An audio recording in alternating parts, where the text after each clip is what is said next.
Gente, boa noite a todos, sejam bem-vindos. Boa noite.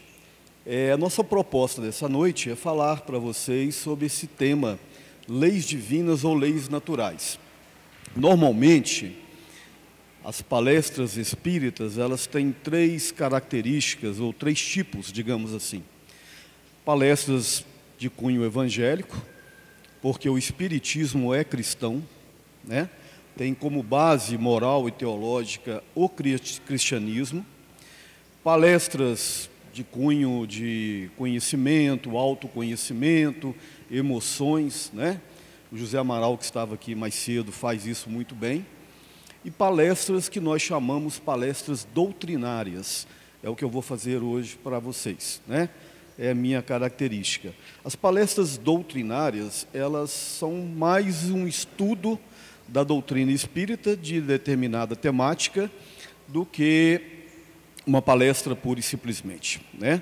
A gente se baseia em uma questão da doutrina, lembrando que doutrina é um bojo de conhecimentos que defende uma ideia principal. A ideia principal do espiritismo é a imortalidade, a existência do espírito, a reencarnação. É o que nós chamamos de princípios. Então, doutrina é formado por postulados, por princípios que defendem uma ideia maior, uma macroideia, digamos assim, né? E os princípios do espiritismo, básico do espiritismo, são a existência de Deus, nós defendemos a existência de Deus, a existência do espírito, a imortalidade desse espírito, a pluralidade dos mundos, ou seja, a possibilidade de vida em outros mundos, em outras dimensões, a pluralidade das existências, que é a reencarnação, né?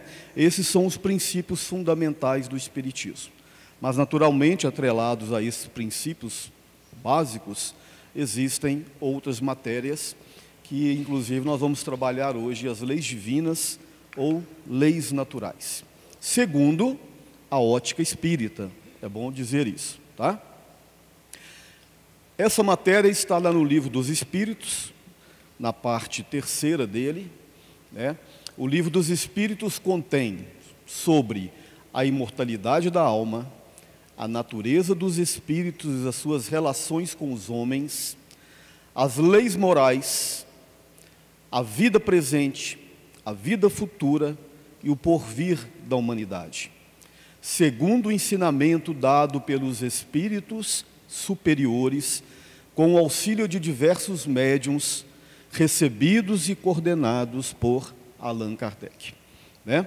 Então, o Livro dos Espíritos é a compilação, é a síntese de um diálogo com o educador francês Hippolyte Léon Denisard Rivail, né, que assumiu o pseudônimo de Allan Kardec, quando, das suas pesquisas sobre os conceitos espirituais, ele, dialogando com aquilo que ele chamou de espíritos superiores.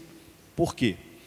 Porque, segundo ele, as mensagens são superiores da maioria dos homens no que tange a questão moral e também intelectual. Então, ele assim os nominou, os espíritos superiores. Ele fundou uma sociedade em Paris, pelos idos de 1850, chamada de Sociedade Parisiense de Estudos Espíritas, para que ele pudesse entender os chamados fenômenos das mesas girantes e outros fenômenos espirituais que varriam a Europa naquele momento. Esse varrer a Europa foi aquilo que o Arthur Conan Doyle, o autor do livro de Sherlock Holmes, chamou no seu livro A História do Espiritismo de a invasão organizada dos espíritos. Segundo Conan Doyle, esta invasão ela foi premeditada e planejada no mundo espiritual, justamente para fazer o despertamento das pessoas para aquele fenômeno espiritual. A partir de então, esse educador resolveu pesquisar aqueles acontecimentos. Num primeiro momento, ele era descrente, ele queria desmistificar aquilo. No entanto, ao se envolver com o acontecimento, ele se convenceu da realidade espiritual. E a partir daí, então, do seu convencimento, ele começou a dialogar com o mundo espiritual. A síntese desse diálogo, ele sistematizou, coordenou e transcreveu para os livros. Por isso ele é chamado de codificador do Espiritismo. O Espiritismo, a comunicação espiritual, não é do Allan Kardec. Apesar dele ter sido um grande instrumento da espiritualidade, talvez não o mais importante dele, no entanto, as respostas que vieram não eram dele, eram dos espíritos. Por isso a palavra espiritismo. O sufixo ismo quer dizer do oriundo de, do próprio. Cristianismo, oriundo do Cristo. Budismo, oriundo de Buda. Espiritismo, oriundo dos espíritos. Pois bem, então lá no Livro dos Espíritos, na sua parte terceira, eles vão nos falar das leis divinas ou leis naturais, né? Que são as leis que regem as nossas vidas, em todos os aspectos, no aspecto físico e no aspecto moral e espiritual. No aspecto material, essas leis, elas já são conhecidas, grande parte delas, né? A ciência vem nos revelando, principalmente a física, a matemática, grande parte desse desnudar dessas leis materiais. Ainda há muito a se descobrir, né? Hoje, nós temos o conhecimento dessas 4 forças fundamentais da natureza, que é a força gravitacional, todo mundo conhece, né? O que fez com que isso aqui caísse, né? Aquela história da maçã, né? Que o Isaac Newton estava sentado debaixo de uma macieira e caiu uma maçã na cabeça dele, não sei se é verdade ou é uma ilustração, mas a partir daí ele foi buscar entender a lei da gravitação. O eletromagnetismo, a nuclear forte e a nuclear fraca. Essas são as 4 forças da natureza e hoje a física trabalha para a unificação dessas 4 leis. O grande desafio da física hoje é unificar essas 4 forças. A força gravitacional, todos nós conhecemos, é a atração mútua entre os corpos que possuem massa. Então, um corpo mais pesado, ele exerce uma força gravitacional por um outro corpo massivo, mas de menos massa. É o que acontece entre a Terra e a Lua, né? A Terra exerce uma força gravitacional maior da Lua, porque ele tem mais massa. E a Lua também exerce, em contrapartida, uma força de menor valor em relação à Terra. É o que fazem as marés, por exemplo, né? E a Lua, ele funciona como um pêndulo da Terra, para deixar a Terra num equilíbrio gravitacional, né? A força eletromagnética, a interação entre partículas carregadas eletricamente que possuem magnetismo. Isso foi conhecido lá no século XVIII, século XIX, que deu grande impulso de desenvolvimento tecnológico ao planeta. A partir daí surgiram, né, as locomotivas, a comunicação através do telégrafo, depois do telefone e hoje nos celulares, né? Foi o início da Revolução Industrial, onde foi descoberta o eletromagnetismo. A força nuclear forte é a força que mantém os prótons e os nêutrons unidos dentro do núcleo atômico e também a coesão entre os quarks que formam essas micropartículas. Então, as leis da natureza, elas agem, materialmente falando, tanto no macro quanto no micro, né?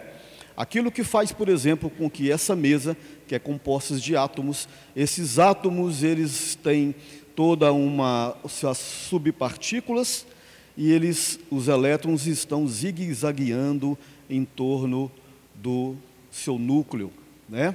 Então, os nossos corpos são formados por átomos, são formados por moléculas, são formados por células. E segundo dizem os astrofísicos, os átomos que formam os nossos corpos vieram de outras estrelas, de explosões de outras estrelas muito, muito distante, que vagam pelo universo. A força nuclear fraca é a força responsável por certas formas de decaimento radioativo, essa eu desconheço totalmente. Pois bem, então as leis naturais, elas subdividem, digamos, em duas frentes: as leis que agem na matéria, como a lei de gravitação, a lei do eletromagnetismo e essas outras duas, e as leis morais, que regem a relação dos espíritos, uns para com os outros e dele consigo mesmo. Bom, a lei material, né, a gente está aqui com uma imagem ilustrativa do nosso sistema solar, né, para a gente entender mais ou menos isso. Nem vou falar da nossa galáxia, né, que são bilhões e bilhões de planetas, e são bilhões e bilhões de galáxias. Imagine vocês, sistema solar, né, o nosso sistema solar, nós giramos em torno do Sol, né, naquele movimento chamado de translação. O tempo que nós gastamos para dar uma volta em torno do Sol é a contagem de um ano, não é isso? A Terra demora 365 dias, 48 minutos e 35 segundos para fazer uma volta em torno do Sol. O tempo em Júpiter, Saturno, Urânio, Netuno, naturalmente é diferente, o ano lá é diferente, porque eles estão mais distantes do seu centro gravitacional. Então, o ano lá tem muitos mais dias do que o nosso. Além desse movimento, nós fazemos um movimento que nós aprendemos na escola, né? Que é o movimento de rotação que a Terra gira em torno do seu próprio eixo, né? Então, a gente gira em torno do Sol e, ao mesmo tempo, estamos girando em torno do nosso próprio eixo, através da força gravitacional. Por que nós estamos girando em torno do Sol? Porque a massa do Sol é muito maior do que a nossa, né? Por isso esses 9 planetas fazem esse movimento em torno do Sol. Mas tem um terceiro movimento que muitos poucos conhecem, que é chamado de precessão dos equinócios. A precessão dos equinócios é uma volta que a Terra dá em torno de si mesmo, meio que cambaleante. Imagina um peão, aquela brincadeira de criança, né? Quando a gente joga o peão, ele fica rodando. Quando ele vai perdendo força, ele dá uma cambaleada. Por que dá essa cambaleada? Porque nós estamos 36,8 graus fora do nosso eixo. A Terra, ela gira em torno de si mesma, mas cambaleante. E o que isso faz? Isso faz com que nós tenhamos as 4 estações do ano: inverno, verão, outono e primavera. Isso faz com que nós tenhamos condições de plantar, tempo de colher, e a Lua ainda exerce uma força sobre essa questão do cultivo, da cultura. Então eu estou falando isso para vocês entenderem a beleza que são as forças da natureza, as forças gravitacionais. Os cientistas, a maioria deles, 99,9%, dizem que Deus não existe, que a natureza é um complicado e complexo sistema que se autorregula, né? Vocês imaginam que a Terra tem 4,5 bilhões de anos, deve durar mais uns 4,5 bilhões de anos pela frente, até ela esgotar os seus recursos, né? Que ela é formada de uma explosão, de uma supernova, de uma outra galáxia, que formou o Sol, a Terra o desprendimento da nebulosa do Sol, a Lua é um desprendimento da nebulosa da Terra, e foi criada para fazer um pêndulo gravitacional em torno da Terra. Para que tudo isso? Será que isso é o acaso, como dizem os astrofísicos, que é uma complexa engenharia natural, que os planetas e que as galáxias se ajustaram? Além desse movimento aqui, o Sol, o nosso Sol, ele gira em torno de um Sol ainda maior, fazendo um outro movimento gravitacional. E esse outro movimento gravitacional faz um outro movimento em torno de um outro centro gravitacional mais massivo. E além da nossa galáxia, existem bilhões de galáxias. E além disso tudo, segundo alguns estudiosos hoje da física, existem os buracos negros que foram descobertos recentemente. Esses buracos negros do espaço, ele engolem em determinado momento todas essas massas, esses planetas, que chegam ao fim da sua existência, para sugá-los para dentro. E, teoricamente, entende que existem outras dimensões do universo. Porque para onde que vão essas estrelas que entram para dentro desse buraco negro? Nós ainda estamos caminhando, um dia chegará que nós entenderemos naturalmente para onde isso vai. Porque se nós voltarmos a 1000 anos atrás, isso aqui que para nós é um beabá, se nós falássemos isso há 1000 anos atrás, seria um absurdo. Né? Que isso, você está louco, onde você tirou essas ideias?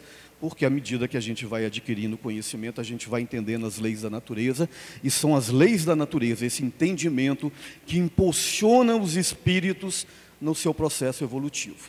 Então, meus amigos, as leis naturais, elas são maravilhosamente perfeitas. Ah, Alexandre, mas de vez em quando se colide um planeta no outro, um asteroide, como aconteceu na Terra, né? Quando extinguiu-se depois os dinossauros, né? André Luiz explicando isso aqui nesse livro, Evolução em Dois Mundos, segundo ele, tudo isso foi projetado pela espiritualidade. Então, para nós espíritas, e quem não é espírita aqui, eu está vindo aqui pela primeira vez, deve imaginar que nós somos malucos, né? De estar falando isso.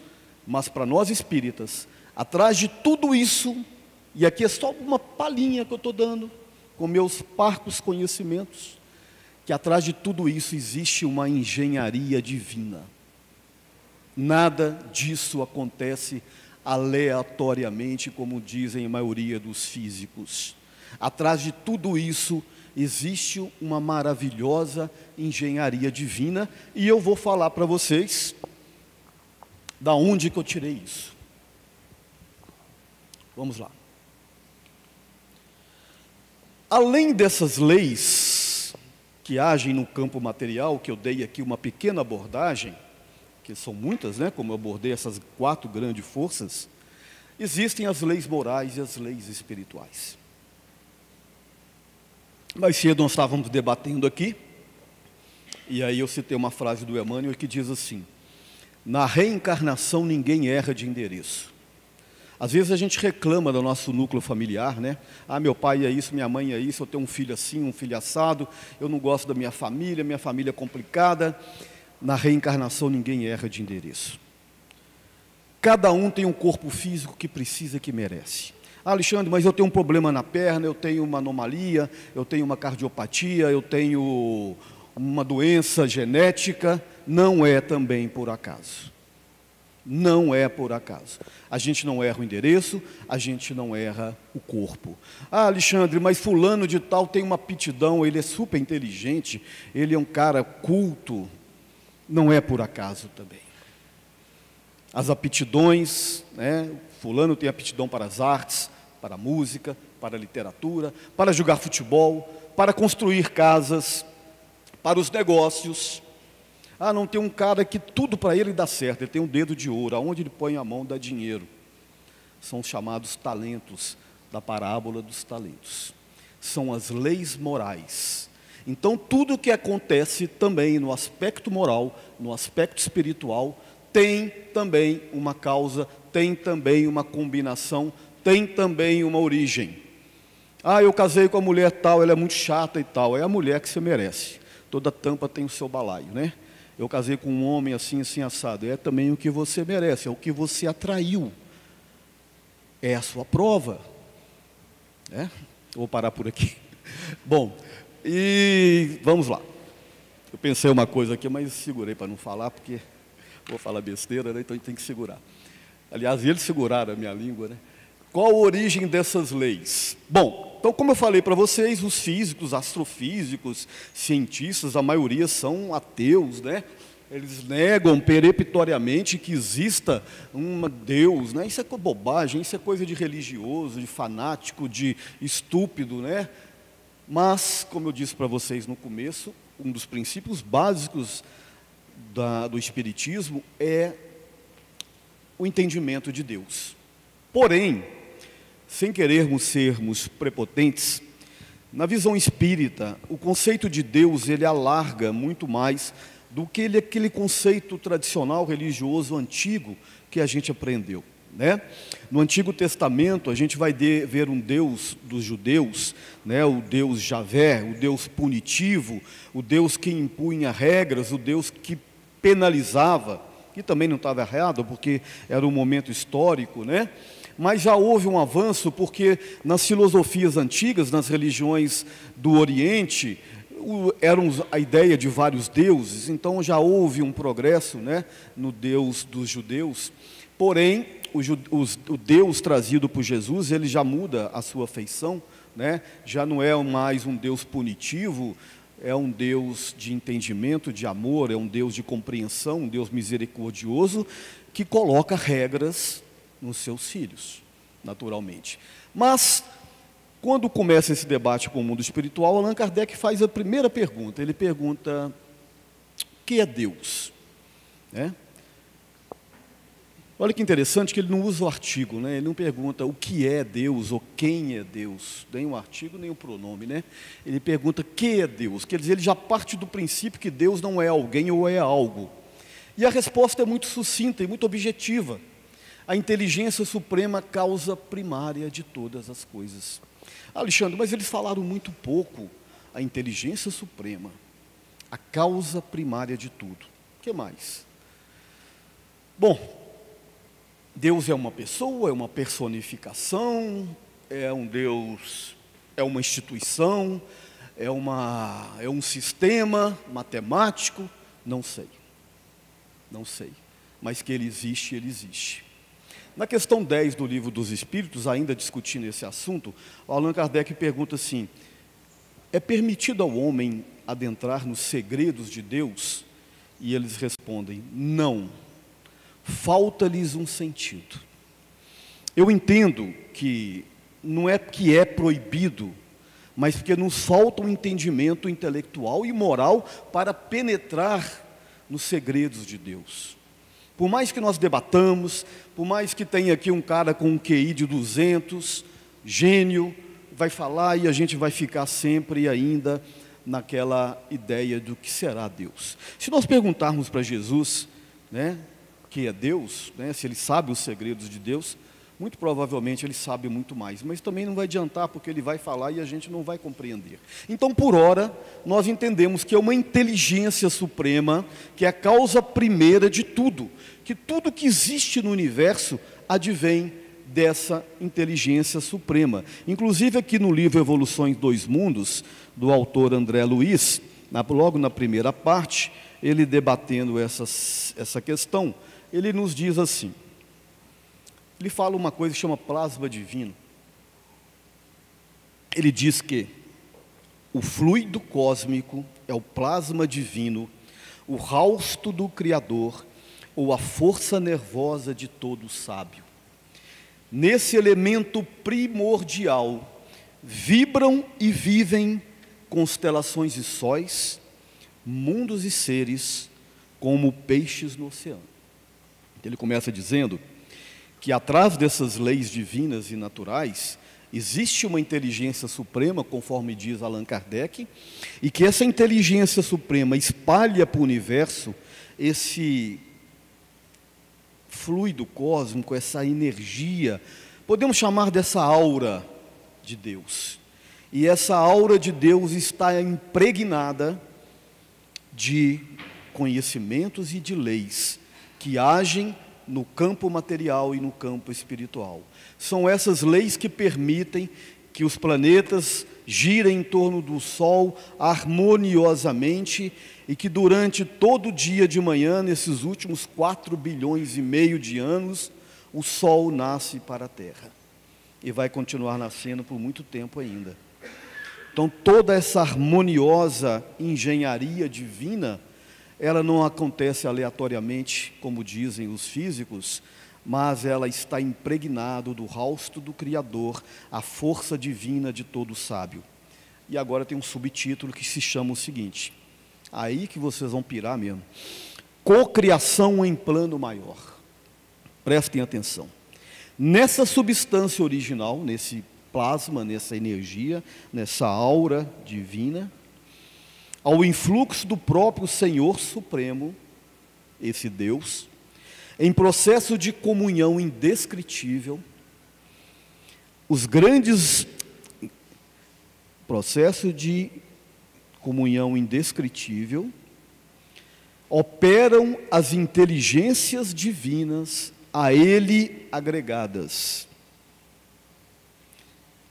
que são os grandes devas da teologia hindu, os anjos e os arcanjos da interpretação de variados templos religiosos, extraindo desse hálito espiritual os celeiros da energia com que constroem sistemas da imensidade em serviço de cocriação em plano maior,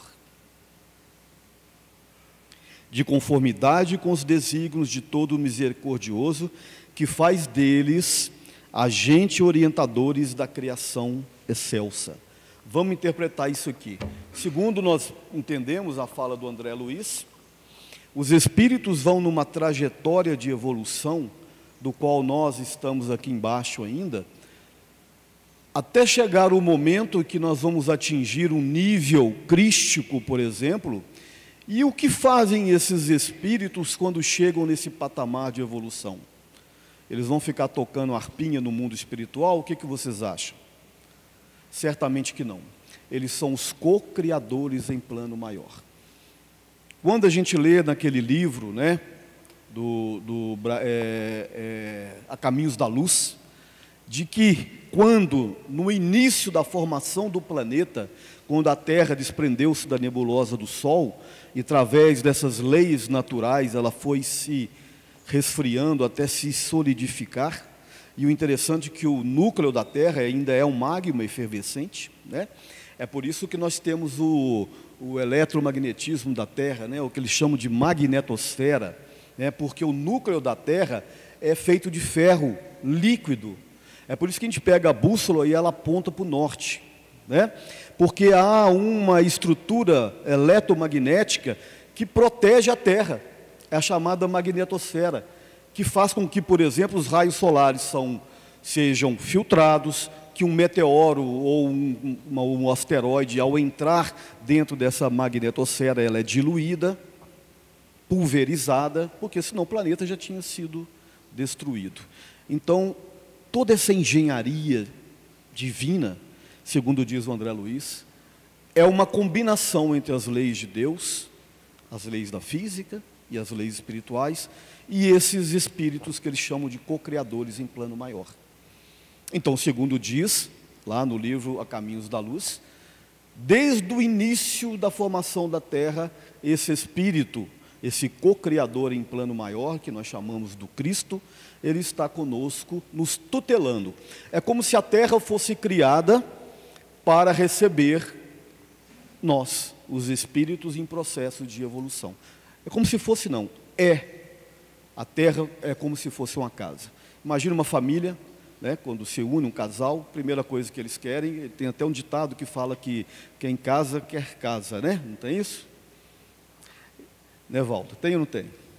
Então, a casa, o planeta Terra, foi construído amorosamente pelo Cristo e pelos seus prepostos, coordenando todas as experiências evolutivas que aconteceram aqui, inclusive dos dinossauros, e foi por isso que a espiritualidade permitiu que a Terra se chocasse com um grande asteroide que caiu lá na região do México, exatamente para dar um fim naquelas criaturas, mas que fosse tirada as experiências evolutivas daquele período. Então, tudo o que acontece no planeta, nós não estamos julgados à nossa própria sorte. Existe todo um ordenamento espiritual para proteger a Terra, para proteger também a nós todos como espíritos. É por isso que nós trabalhamos com a ideia do anjo da guarda. Não é aquele sujeito que está 100% por sua conta, mas ele está sempre te tutelando, está sempre te inspirando. Porque como a Terra é tutelada por um grande espírito, nós também somos tutelados. Não para um espírito da magnitude de Jesus, porque nós não temos essa moral ainda, né? Mas um espírito que está um pouco acima de nós. Porque quando nós desencarnarmos, nós vamos ter atribuições no mundo espiritual. E quanto mais evoluído é o espírito, maior é o desafio dele no mundo espiritual. Então, espíritos mais evoluídos, eles passam mais tempo no mundo espiritual, porque eles têm muito mais a oferecer de lá para cá. Espíritos menores como nós, a gente bate e volta quase que automaticamente, né? Porque a gente tem muito pouco ainda a aprender no mundo espiritual, porque o nosso psiquismo espiritual ainda é muito carnal, nós estamos muito presos aos nossos instintos materiais, né? A gente ainda gosta muito de um churrasco, de uma cerveja, né, de sofrer raiva com galo ou com cruzeiro, né? Então a gente precisa estar voltando aqui. Pois bem, então vamos seguir. Co-criadores em plano maior, eu citei aqui o exemplo de Jesus, que é o responsável pelo nosso planeta, né? E esse espírito, ele encarnou há 2000 anos atrás para trazer um impulso moral para o planeta, né? Jesus não veio espiar, Jesus não veio aprender, ele já aprendeu suficientemente, muita coisa. E eu vou dizer para vocês uma coisa, Jesus, ele passou pelos mesmos processos evolutivos que nós estamos passando. É claro que em momentos diferentes, é claro que muito provavelmente um espírito muito mais antigo. O Emmanuel também nesse livro A Caminhos da Luz, ele diz isso. O sistema solar onde o Cristo evoluiu já não existe mais. O jardim da infância de Jesus não existe mais. O nosso ainda existe. Então o que nós podemos deduzir disso? Que ele passou pelas mesmas fileiras do progresso que nós estamos passando. Certa vez eu falei isso numa casa espírita, uma pessoa não ficou feliz, falou que eu estava blasfemando o nome de Jesus. Mas ora, se Deus criou espíritos privilegiados na sua criação, ele não é perfeito e não foi justo.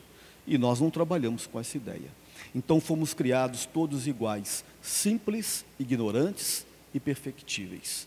Simples da nossa estrutura atômico-molecular, ignorantes naturalmente porque não tínhamos conhecimento algum, e perfectíveis que somos todos passíveis de perfeição. Nós vamos ser perfeitos, nós somos perfeitos, nós só não estamos perfeitos. E quando seremos perfeitos? Quando nós, através do nosso próprio esforço, adquirimos a perfeição. Então Jesus, né, que o sistema solar que ele evoluiu já não existe mais, passou também pelas dores e pelos sofrimentos que muitas vezes nós também estamos passando. E quando chegou na condição de nível crístico, que nós poderíamos pensar, nossa, agora ele pode descansar, que ele já evoluiu, já sofreu muito, não. Aí por amor à humanidade, ele encarna. É por isso que ele diz, eu sou o caminho, a verdade e a vida. Não é porque ele foi presunçoso, arrogante, é porque ele é o caminho, a verdade e a vida. Por quê? Porque ele já fez o trajeto. E ele sabe qual é o caminho. Ele só veio ensinar. Se a gente for plantar milho e você não conhece nada de milho, pergunta para um agricultor experiente que ele vai te dar dica. E se você seguir, você vai colher milho de qualidade. Se você quer construir uma casa bem feita, com uma estrutura bem feita, procure um engenheiro ou então um mestre de obras experiente e contrate-o, que ele vai fazer uma casa que não vai cair. Por quê? Porque ele tem o conhecimento. E quando Jesus diz, eu sou o caminho, a verdade e a vida, é porque ele está dizendo, você quer evoluir, quer bater menos a cabeça, quer sofrer menos, me siga. Siga os ensinamentos que eu deixei para vocês. Ele deixou opcional. Ele não disse, obrigou ninguém. Quem quiser se salvar, pegue a tua cruz e siga-me. Quem não quiser, estaciona. Né? Ele não disse que ia carregar ninguém, nem pegar na mãozinha de ninguém. Bom, então lá no capítulo 3, no livro 3, perdão, do livro dos Espíritos, agora que eu estou começando a palestra, já está acabando. O Allan Kardec, de uma forma didática, ele elabora 10 leis, né? Didaticamente, eu acredito, né?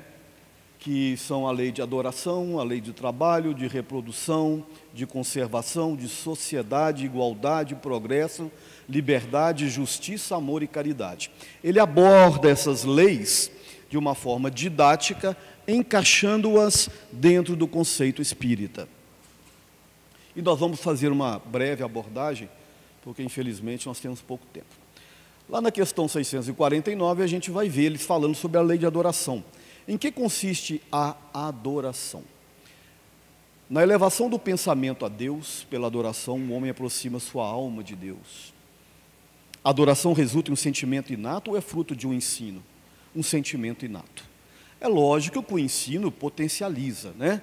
Você levar o seu filho na evangelização aqui da casa espírita, ou para fazer a primeira comunhão lá na igreja católica, ou na evangelização da igreja evangélica, você está dando um impulso a ele, claro, você está ensinando-o, né, a desenvolver e despertar esse sentimento inato. Mas veja bem, se vocês forem numa tribo qualquer que ainda não teve contato com o homem branco, parece que no Amazonas ainda tem umas lá, e você for fazer um estudo antropológico, comportamental daquela tribo, você vai ver os mesmos momentos que aconteceram nas antigas culturas orientais.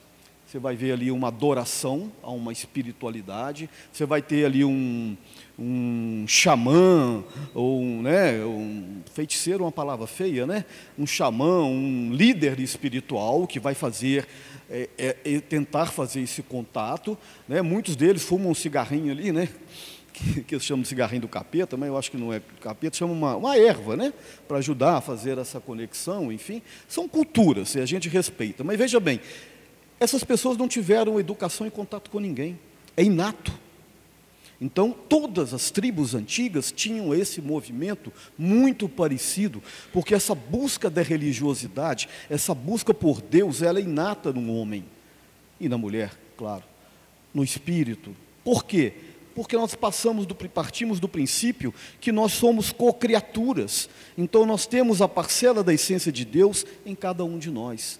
Deus é o Criador e nós somos criatura, e fomos criados à sua semelhança, né? Não é isso que está no Antigo Testamento? Porém, lembrando que semelhança não é igualdade, é parecer, né? Ser semelhante. Então esse sentimento inato está em todos nós. E nesse processo evolutivo que nós passamos, à medida que caminhamos através das nossas provas, dos conhecimentos que adquirimos, dos erros que cometemos, dos acertos, nós vamos potencializando o nosso conhecimento e despertando o nosso sentimento de reencontro com a divindade. É um processo natural. Por isso que os espíritos superiores, eles estão em comunhão indescritível com Deus, como diz o André Luiz. Porque você evoluir de verdade não é evoluir monetariamente, fisicamente, cognitivamente, é evoluir espiritualmente. A meta é evoluir espiritualmente. Qual o objetivo da reencarnação? Allan Kardec, Livro dos Espíritos. A perfeição do espírito. É por isso que nós reencarnamos, para no encontro com a carne, com os instintos, com os desejos, com a matéria, no domínio dela, no aprimoramento dela, nós vamos crescendo intelectualmente e, consequentemente, espiritualmente. A lei do trabalho.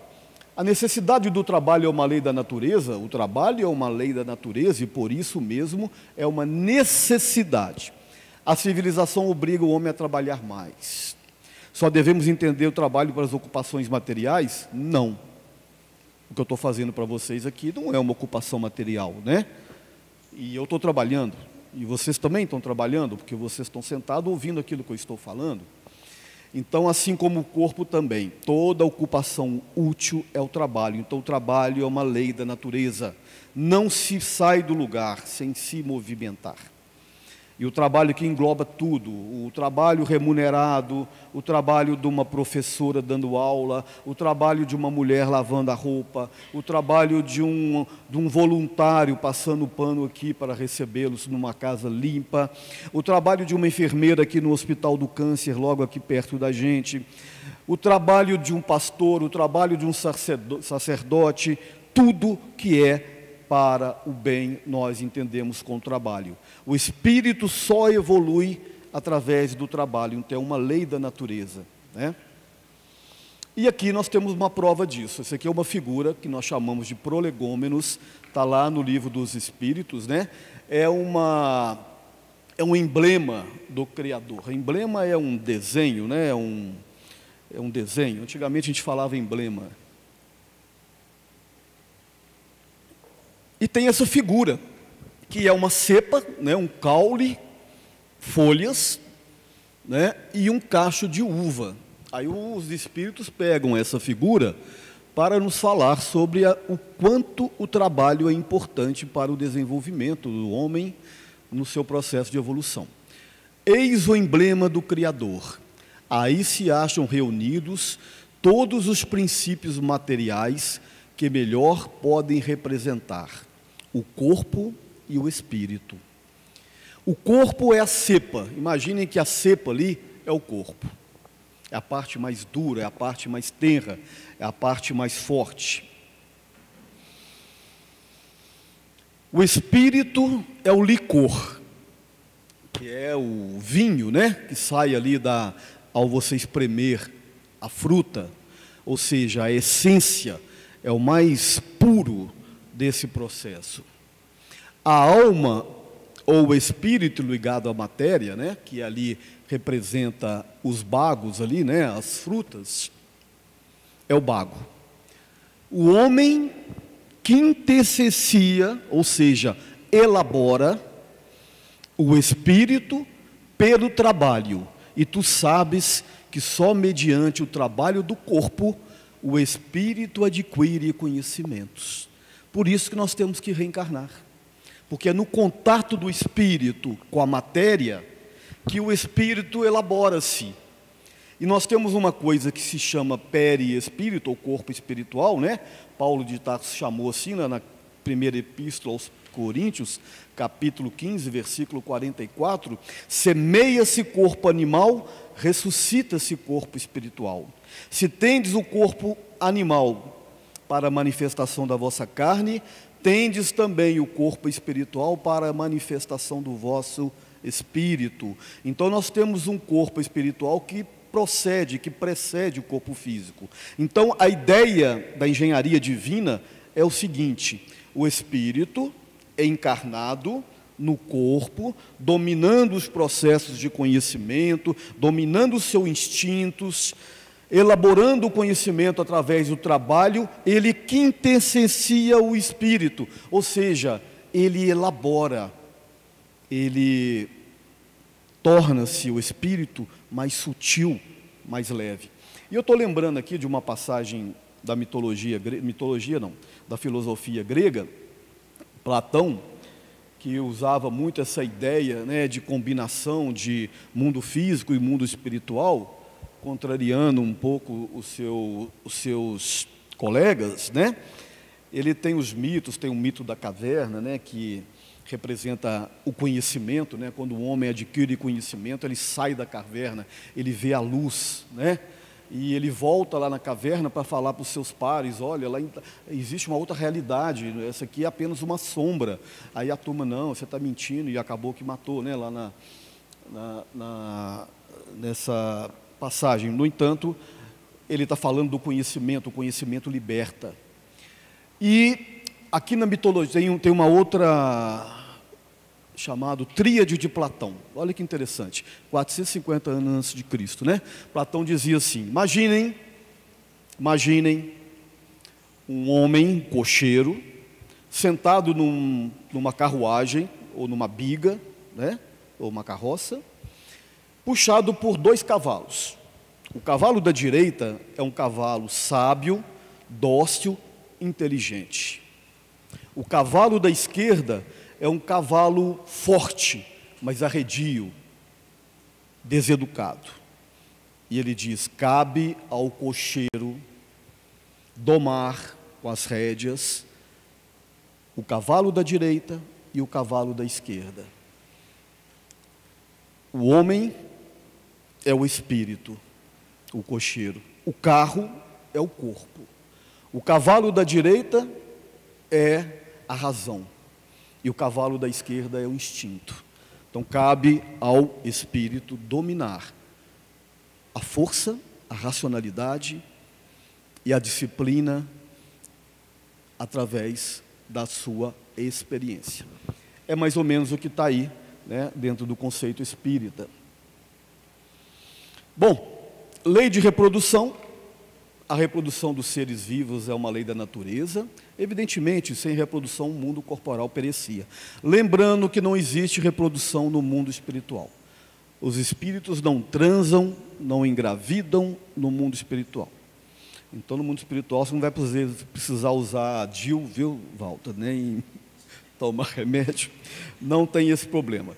A reprodução tange aos seres vivos com o objetivo de quê? Receber os espíritos que estão no plano espiritual, né?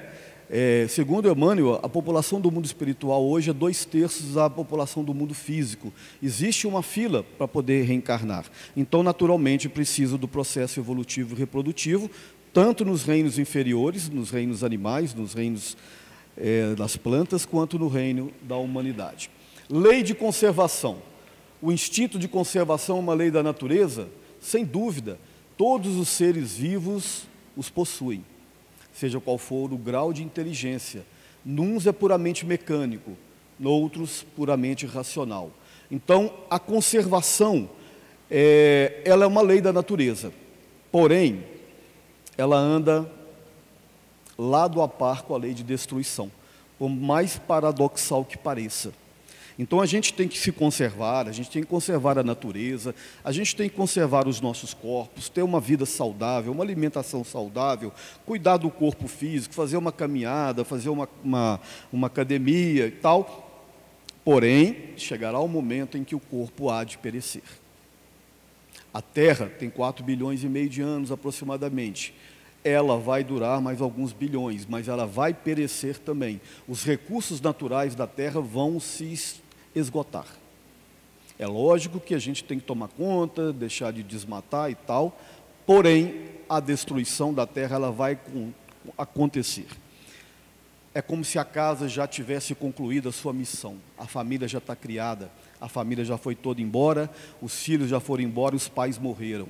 Então, aquela casa não tem mais utilidade. É lógico que, quando isso acontecer, a humanidade terrestre já não precisa mais da Terra para continuar o seu processo de evolução. Ou vai continuar isso em outro lugar. É assim que a gente compreende.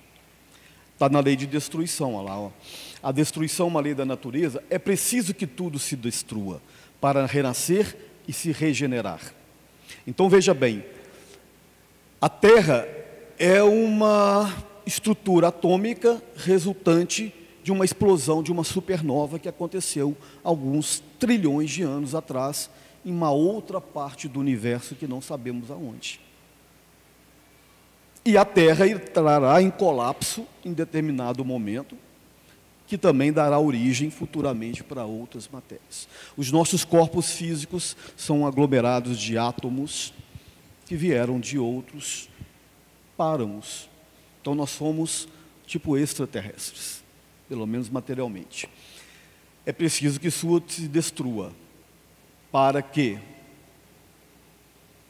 Pois, assim que chamais destruição, não passa de uma transformação, que tem por fim a renovação e a melhoria dos seres vivos. A única coisa que não se destrói é o espírito, e nem Deus, naturalmente. Deus é eterno, né? A diferença de eterno para imortal é que o eterno não tem início nem fim. O imortal, ele teve um início, mas não terá um fim. Mais cedo, uma pessoa fez uma pergunta muito interessante aqui no debate, perguntando se era possível o espírito anular a sua existência. E nós concluímos que não. Uma vez criados por Deus, o espírito é indestrutível. A proposta é o progresso, a evolução. Você pode dar birrinha no plano espiritual, eu não quero reencarnar mais, pode... Tudo bem, você vai estacionar, mas você nunca deixará de existir. Lei de sociedade. A vida social está na natureza? Certamente que sim. Deus fez o homem para viver em sociedade. Já dizia um filósofo, não é nenhum homem, é uma ilha. a gente não evolui sem o relacionamento. Por mais que seja complicado. Tem gente que diz assim, eu amo, quanto mais eu conheço os homens, mais eu amo os animais, né? Tem gente que vai morar no mato porque não quer ter contato com pessoas, né? Tem hora também que eu faço isso. Porém, a gente entende que se não tiver o contato com o outro, não há evolução, porque está dentro da lei do trabalho, né, Valda? Então, a sociedade, a lei de sociedade, você só evolui junto com o outro, por mais complicado e difícil que seja esse outro. Se a gente for aqui na Casca d'Anta, acho que a maioria de vocês conhece, a nascente do São Francisco, lá no alto ali, né? Forma-se uma cachoeira que eles chamam de Casca d'Anta.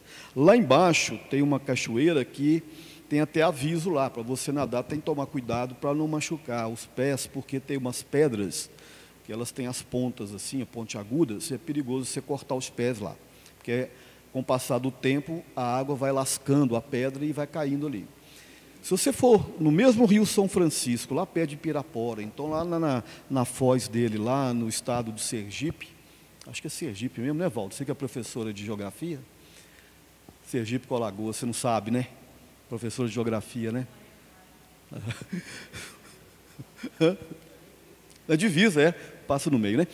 As pedras lá do leito do rio são todas pequenininhas, todas redondinhas, porque de tanto atritarem ao longo do seixo do rio, elas vão fazendo o quê? Elas vão aparando, elas vão se arredondando, né? Assim também somos nós, os espíritos, né? A gente precisa estar em contato um com o outro para a evolução, senão não há evolução. Não há. Por mais difícil que seja o relacionamento, não há evolução. É a lei de sociedade. A lei do progresso, o homem pode retrogradar? Não. O homem, né, o espírito, deve progredir incessantemente. Não pode voltar ao seu estado de infância. Se progride, é que Deus assim o quer. Pensar que possa retrogradar a sua condição primitiva seria negar a lei do progresso. A teologia hindu, eles entendem que um espírito pode reencarnar numa planta, num animal, né? Nós assim não entendemos. A gente tem que compreender que a religião, né, a filosofia hindu, que é belíssima, tem 4, 5 mil anos de história. Então era um outro contexto histórico, né? Há 4, 5 mil anos atrás as pessoas entendiam de um modo diferente. Eles são reencarnacionistas, mas eles têm essa ideia de que você, ao ser muito mal, pode reencarnar como um animal, uma fera. Nós não entendemos assim, porque a gente entende que o progresso é incessante. Você pode estacionar, né? Mas você, mais cedo ou mais tarde, vai ter que progredir. 780. O progresso moral acompanha sempre o progresso intelectual? É a sua consequência, mas nem sempre o segue imediatamente. Isso é fato. Muitas vezes você conhece pessoas altamente intelectualizadas, mas moralmente inferiorizadas, né? Porém, para você adquirir um conhecimento moral, é preciso conhecer a matéria. É preciso elaborar-se no trabalho, no contato com a lei da sociedade e no progresso. Então, o progresso moral advém do conhecimento das coisas, mas nem sempre o acompanha imediatamente. A lei de igualdade. Isso aqui é bom a gente ressaltar, isso aqui causa uma certa confusão, né? Principalmente no campo político e ideológico. Todos os homens são iguais perante a Deus? Sim. Todos tendem para o mesmo fim. E Deus fez suas leis para todos. 804. Por que Deus não concedeu as mesmas aptidões a todos os homens? Aí que está a chave da coisa.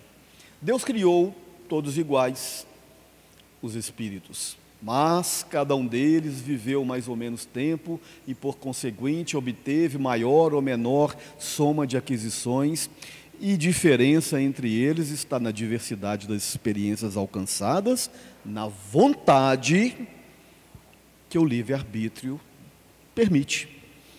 Nós somos todos diferentes. Nós somos iguais perante a Deus, perante as oportunidades que Deus disponibilizou para todos.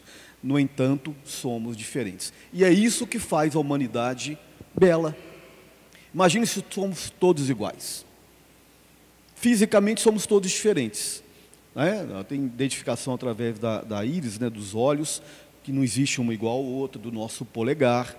Existem pessoas parecidas, mas iguais não existem, muito menos em aptidões.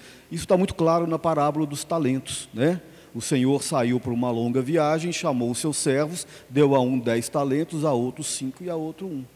Cada um fez com que o talento aquilo que ele quis. É por isso que a gente vê pessoas que têm aptidões para as artes, para as ciências, para a matemática, para as finanças, para os negócios. Tem gente que não tem aptidão para nada, né? Esses que têm aptidões, os talentos não foram dados de graça, eles foram conquistados. Então, se a gente quer ser bom, se a gente quer ser sublime, se a gente quer ser misericordioso, se a gente quer ser melhor, a gente tem que conquistar. Não é isso, Valdo? E como se conquista? No relacionamento, no trabalho, no contato, na casa espírita, no trabalho do dia a dia da professora na escola, com aquela criançada difícil, né? Com o marido que é difícil, com o filho que é difícil, com o galo, com o cruzeiro, e aí vai. Lei de liberdade, também é importante ressaltar, porque hoje a gente vê muitas pessoas falando, a gente tem que ter liberdade, a gente pode fazer o que quiser. Não é bem assim. A liberdade, ela anda lado a lado com a responsabilidade. Segundo diz no Livro dos Espíritos, enquanto tiver um homem sozinho, com uma pessoa ao lado, a liberdade dele termina quando começa do outro. Eu posso ir para a rede social e falar o que eu quiser. Eu tenho esse direito, essa liberdade, né? Por enquanto, né? Porém, se eu ofender a Valdo ou ela me ofender, né, e eu me sentir ofendido do ponto de vista moral, eu posso, por exemplo, pedir uma reparação moral, uma retratação, uma reparação financeira. Ou seja, liberdade nós temos, mas o mau uso da sua liberdade tem consequências. A liberdade anda lado a lado com a responsabilidade. O direito anda lado a par com o dever. E hoje, né, o Zé Amaral estava falando mais cedo, a que a gente menos vê é a palavra dever. Todo mundo tem direito. Eu tenho direito de tudo. E os seus deveres? A nossa Constituição de 88 tem a palavra direito mais de 600 vezes. A palavra dever tem menos de 40. Deram muito direito e esqueceram de cobrar os deveres.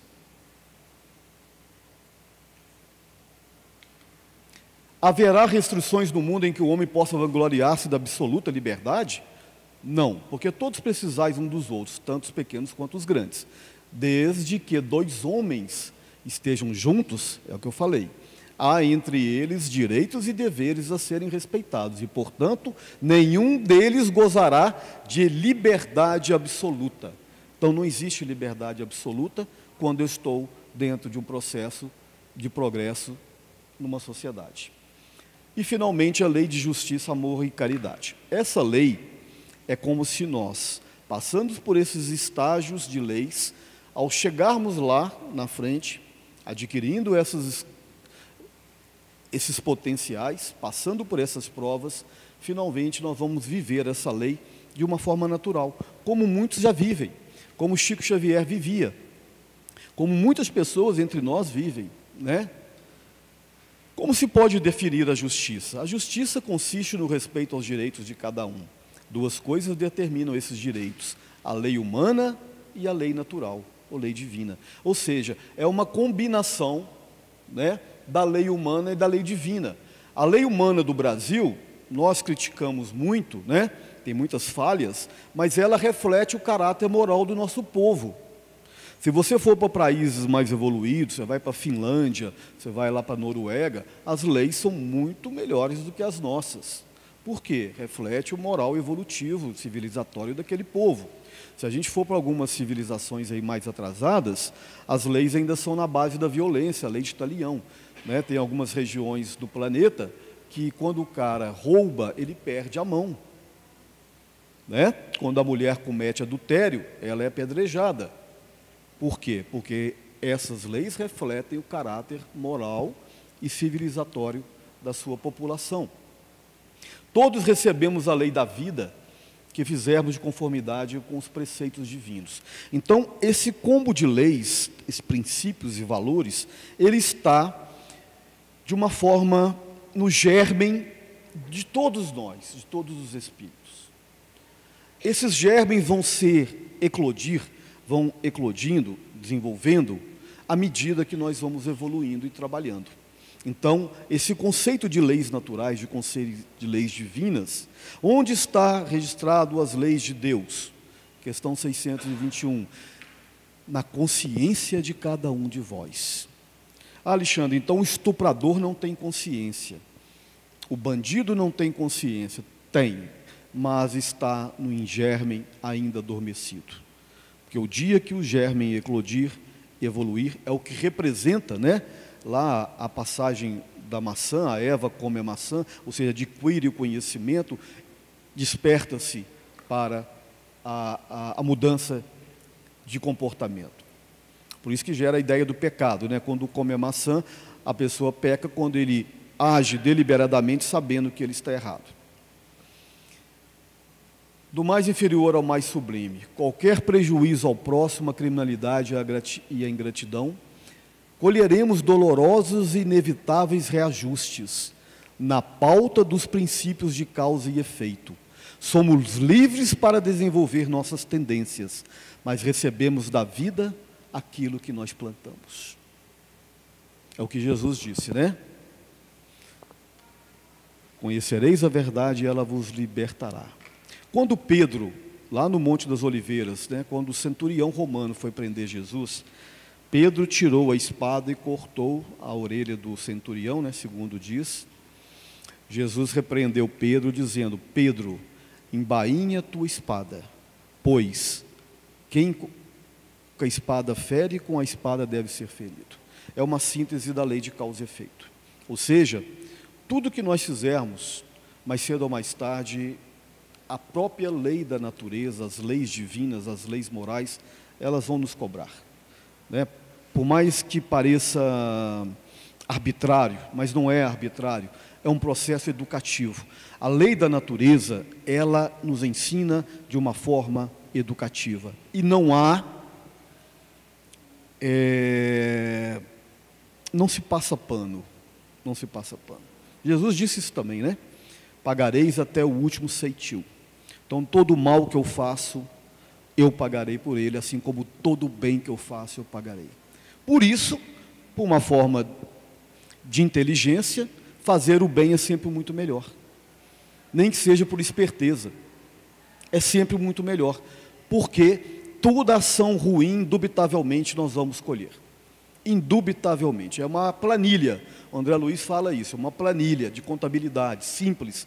Coluna de débito, coluna de crédito. Se eu estou devendo mais, eu vou ter que pagar mais cedo ou mais tarde. E muitas vezes se paga com dor e sofrimento. Muitas vezes paga com uma situação física, uma dor, uma doença. Muitas vezes se paga de uma forma moral. Então, por mais que pareça paradoxal, muitas vezes o sofrimento que às vezes bate na nossa porta é uma forma de compensação de um pagamento de uma dívida que nós estamos fazendo. Por mais que seja difícil a gente aceitar e entender isso. E, finalmente, qual o verdadeiro sentido da palavra caridade? Benevolência para com todos, indulgência para com as imperfeições alheias e perdão das ofensas. Está na questão 886. Não vai dar tempo da gente debater, que eu já passei do horário. Mas aqui está a síntese, né, de que tudo que a gente precisa fazer. A caridade no conceito espírita, ela abrange essa questão de doação material. A gente faz aqui na casa, ainda tem pessoas que estão nessa situação de vulnerabilidade, a gente realmente tem que ajudar. Mas a caridade, ela abrange, ela é muito mais do que uma assistência material. A caridade está num bom dia, a caridade está num sorriso, né? Eu moro no mesmo prédio da Valda, eu sou obrigado a dar bom dia para ela todos os dias, né, Valda? De manhã, mesmo mal-humorado, eu sou obrigado a te cumprimentar, né? Então, É aquele perfume seu que fica impregnado no elevador durante umas horas, né? Mas, enfim, o conceito de caridade, ele abrange, né, uma situação muito maior do que a caridade material. A lei do amor é a lei maior, e Jesus nos disse: amai-vos uns aos outros, eis toda a lei, lei divina, mediante a qual Deus governa os mundos. O amor é a lei de atração para os seres vivos e organizador. A atração é lei de amor para a matéria inorgânica. Então, olha só, a lei que age no mundo material, por mais infinitesimal que ele seja, no macrocosmos, nas leis gravitacionais, nas leis das relações humanas, espirituais, elas são a lei divina, que é expressa em nós através do amor divino. Boa noite, muito obrigado.